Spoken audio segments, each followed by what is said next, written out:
এবার টি-20 মাথাতে মাঠে নামবে লিটনের বাংলাদেশ। ওপেনিং এ ইমন, তামিম, স্পিনে রিশাদ, নাসুম আর পেজে মুস্তাফিজকে নিয়ে মাঠে নামতে যাচ্ছে বাংলাদেশ দল।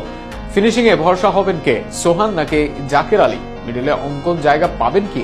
এসব প্রশ্নের সাথে প্রশ্ন আছে সাইফুদ্দিন নাকি তানজিম সাকিবকে থাকবেন একাদশে তা নিয়েও। আয়ারল্যান্ডের বিপক্ষে প্রথম টি-20 ম্যাচের সম্ভাব্য একাদশ নিয়ে বিস্তারিত থাকছে প্রতিবেদনে।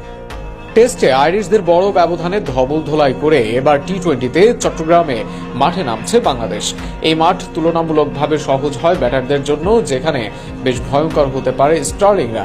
তাই উইন্ডিজের বিপক্ষে টি-20 সিরিজের পর কেমন হবে একাদশ তা নিয়ে প্রশ্ন থেকে যায় দর্শক মহলে। তবে আইরিশদের বিপক্ষে এক শক্তপোক্ত একাদশ নিয়ে যাবে বাংলাদেশ, তাতে কোনো সন্দেহ নেই। যেখানে শুরুর একাদশে তামিম থাকবেন দলে, সাথে ওপেনিং পার্টনার হিসেবে থাকবেন পারভেজ হোসেন ইমন। আইরিশদের বিপক্ষে এদের দুজনকেই ভরসা করতে পারে দল, কেননা আইরিশদের বোলিং এর বিপক্ষে খেলতে স্বাচ্ছন্দ্য বোধ করবে ইমন তামিম জুটি। নাম্বার 3-এ খেলবেন অধিনায়ক লিটন দাস, সাইফ হাসানকে দেখা যেতে পারে নাম্বার 4-এ। সাম্প্রতিক সময়ে লিটনের ভাইস ক্যাপ্টেন হিসেবে ঘোষণা করা হয়েছে সাইফ হাসানের নাম। নাম্বার 5-এ খেলবেন তাওহিদ হৃদয়, তা নিয়ে খুব একটা শঙ্কা নেই। 6 নম্বরে খেলবেন নুরুল হাসান সোহান। দুর্দান্ত প্রত্যাবর্তনের পর আবারও ব্যাট হাতে ধুঁকছেন এই ব্যাটার, তবুও জাকেরের থেকে এগিয়ে থাকবেন তিনি।